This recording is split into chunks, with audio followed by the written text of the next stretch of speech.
I said I was gonna make an Admiral video really soon, and this is not a video in which I'm just shitting on the Yonko, because that's not what I'm here for, okay? I know in the past that I've been dubbed an Admiral fanboy. I'm sorry if I was just looking at things a bit logically, or a bit more logically than others, right? Because I love the Yonko. I cherish them, bless their hearts. But I think we've reached a point where you people are starting to realize the pecking order, right? Okay, but we're not gonna go there yet. However, I just want to point out that my friend that's catching up to One Piece, he just finished Enies Lobby, he's on Thriller Bark now, was very impressed with Aokiji. He even said that this is the first fight, or Luffy's fight versus Aokiji is the first time where he genuinely felt like Luffy had absolutely no chance. I was like, well, yeah. He has also said that the stakes should be a bit higher and that they want some loss or some sacrifice.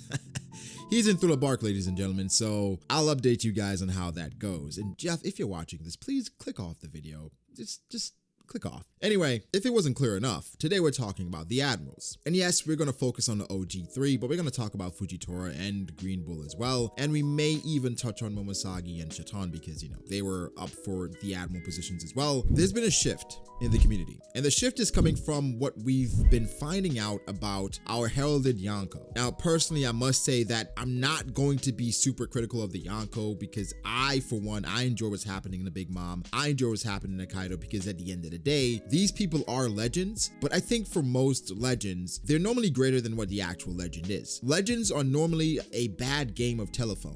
Well, not necessarily a bad game of telephone, but over time, the legend grows to a place in which it's almost unbelievable based on who you talk to. So for Kaido, he's gotten to the point where people said that he was maybe immortal, can't be killed, can't be hurt, when the people that are trying to hurt him are like random executioners that's getting paid like $20,000 a year. So in that instance, yeah, they're not gonna be able to hurt Kaido. And if more people do that aren't qualified to hurt someone like Kaido, you're damn right the legend is going to grow. But I think that's what it's about, peeling back the curtain and seeing exactly what things are. For instance, the Straw Hats. We see how Oda draws the Straw Hats when he's trying to show how people perceive them to be. But once they actually meet the Straw Hats, they're like, yeah, they're nothing like I expected, which sometimes could be a good and a bad thing, but I think that provides a space in which you can understand how Luffy could impact people in a positive way. Like if you're expecting this maniacal character that's Monkey D. Luffy, son of Monkey D. Dragon, grandson of Monkey D. Garp, breaking out of Enies Lobby, or breaking out of Impo Down,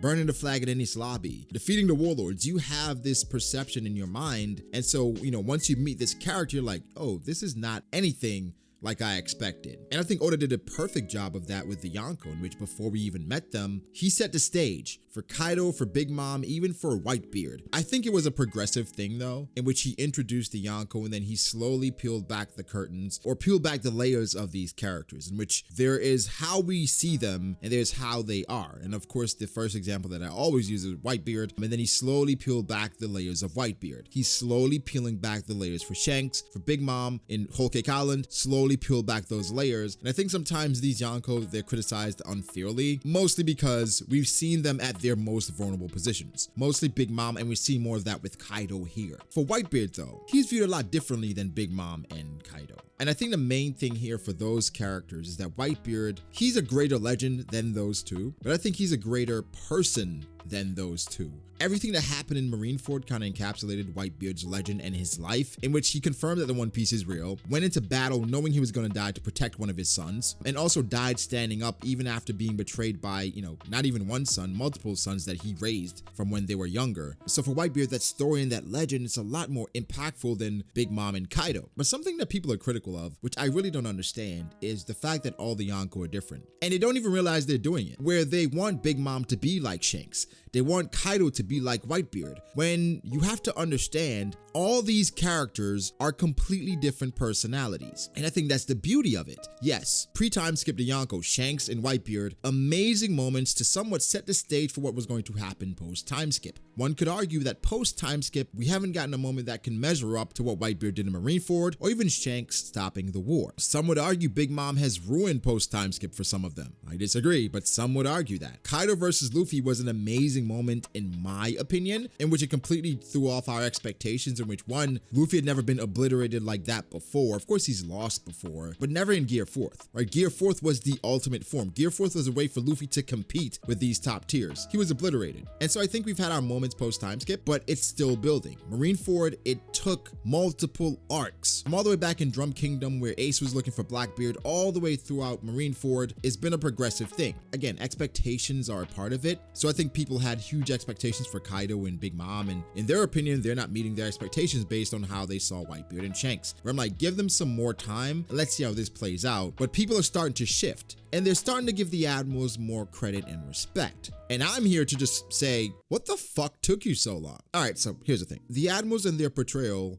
was completely ruined at Marineford, which is probably the least credible place you can use for power scaling or even taking combative prowess, because it's all over the place, right? But we use it anyway. So you might be asking, how was it ruined, Brago? Well, person, Whitebeard versus Akainu was a heavily debated topic back then, and it still is a heavily debated topic now. Based on who you talk to, based on how much they care, you could go on for hours discussing who won the fight, who won the matchup, who is stronger, etc. You guys know where I stand, right? I think Akainu is easily stronger than Whitebeard at Marineford. I think Marineford Whitebeard is losing to a bunch of people at Marineford because he's just not the same guy. And I think Oda was trying to show that even though he was, retained the title of the strongest, he clearly wasn't his old self. So for a lot of people looking at this, quote unquote washed Whitebeard and how much he was able to put up a fight against Akainu, it completely destroyed their expectations of the Admirals. Even though if you go back and you read that arc or go back and you watch that arc, either one, I think I rather read it because it's a lot more condensed. Things are a lot more concise. Every single Admiral had their go at Whitebeard. Kizaru had his go at Whitebeard and he got blows in. Whitebeard couldn't touch him. Aokiji had his go at Whitebeard. He was about to attack him, had to be saved by Jozu. And we know what Akainu did to him. Well, Whitebeard had a heart attack. Well, that's a part of being sick. That's a part of you being a bit nerfed because of age and,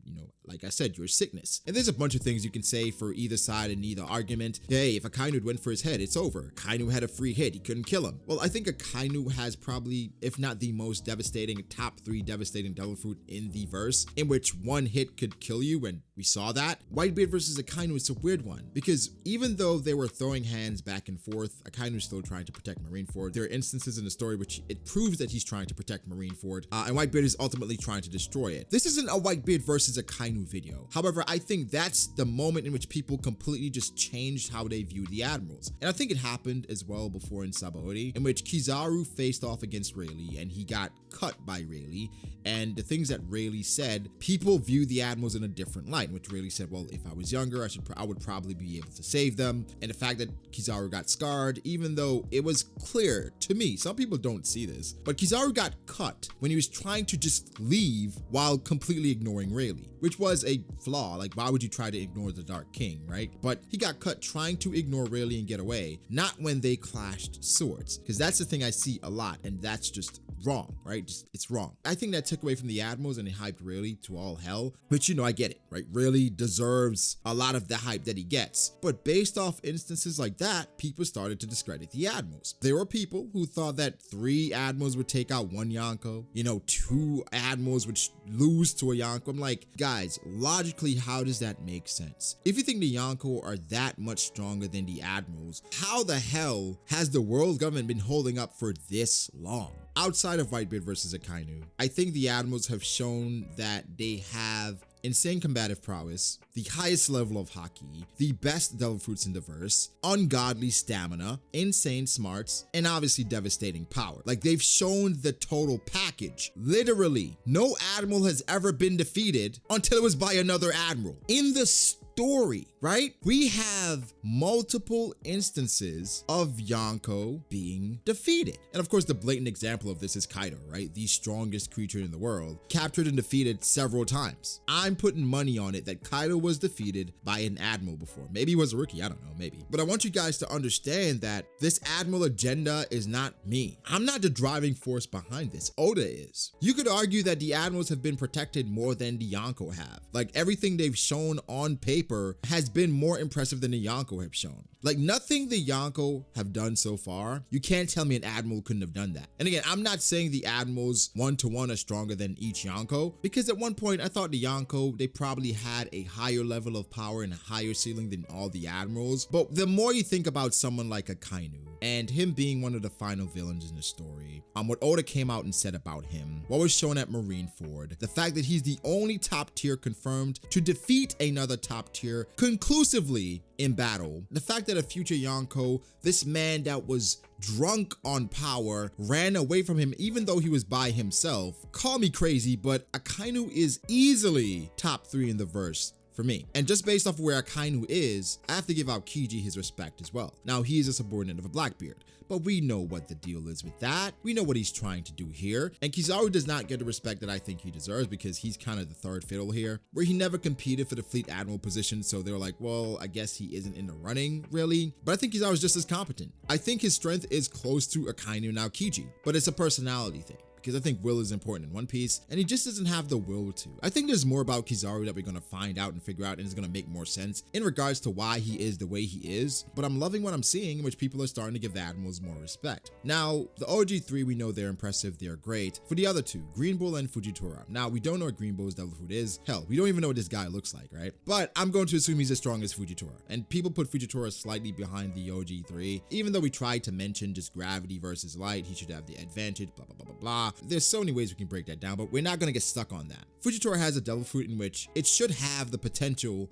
to destroy the world. And the fact that he's a great swordsman as well, someone of high moral character, I mean, a great person just based off what we've seen so far, he gets a lot of disrespect. And that started from what Zoro did to him in Dressrosa, in which he fired a slash, and Fujitora, you know, he got sent back a little bit, and then Luffy using Gear 3rd to fight against Fujitora, even though it's clear Fujitora was not going all out or taking it seriously. I think the fact that Fujitora fighting Sabo really didn't try at all, and they kind of walked away from that, should tell you just how strong someone like Fujitora is. In which, in a casual battle, Sabo was saying, man, like, you're taking it too easy on me. Like, I know you're not trying as hard. And I'm still not sure what the hell Raging Tiger is. Like, I thought Luffy time traveled after Fujitora hit him with that. And obviously Fujitora has a lot more he can go to. And let's not mention what he did to the Rubble in Dressrosa. Just casually did that. The potential here for the Admirals, I think, is equal to that of the Yonko. And then the question always comes up. Well, if the Admirals are that strong, Brago, why don't they just defeat all the Yonko? Well, things aren't that simple in politics. And for the Yonko, even though they're that strong, in which they can compete with an Admiral, and consensus that they would beat an Admiral 1v1, they have subordinates. A lot of them.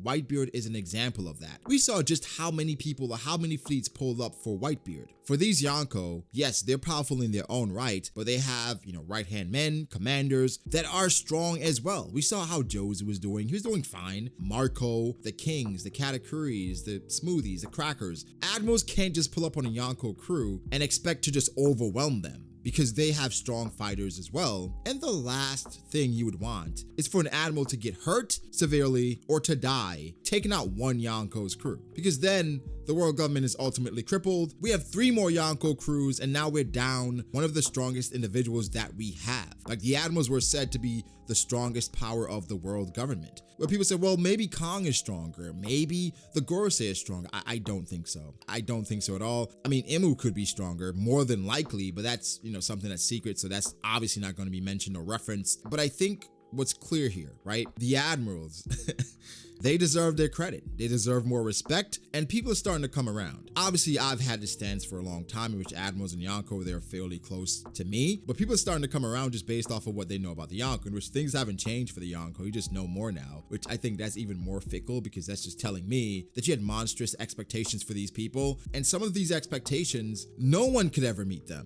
For instance, like Ben Beckman as a character, in which I will be talking about him pretty soon. I don't think he can ever meet these expectations, because people have crazy expectations, which I don't think is as warranted, because, you know, sometimes things can be taken out of context, and I think that's what happened here, but we'll talk about it. But guys, I'm just here to point out what's happening based on the information that's coming out and things people are finding out. Admiral Agenda, baby. Admiral Agenda. Top 30 strongest characters is coming in like 2 months, right? We do that on a stream, and, you know, I'll make a video about it before the stream. But how has things changed for you guys? Have the Admirals gotten closer to the Yonko for you, or have the Yonko fallen based on what we know now? Things are heating up. Things are getting very interesting, and I can't wait to see how it all plays out. But guys, give me your thoughts. How do you feel about the Admirals now? Are you still going to disrespect them? Are you finally ready to give them their credit? All right, so give me your thoughts. Again, make sure to like the video and subscribe to the channel for more content like this. Follow me on Twitter at RoccoDAce. Follow me on Instagram at Rocky.Ace. Thank you to my patrons. I appreciate you guys so much. Again, like and subscribe. I'll catch you guys in the next one. Peace.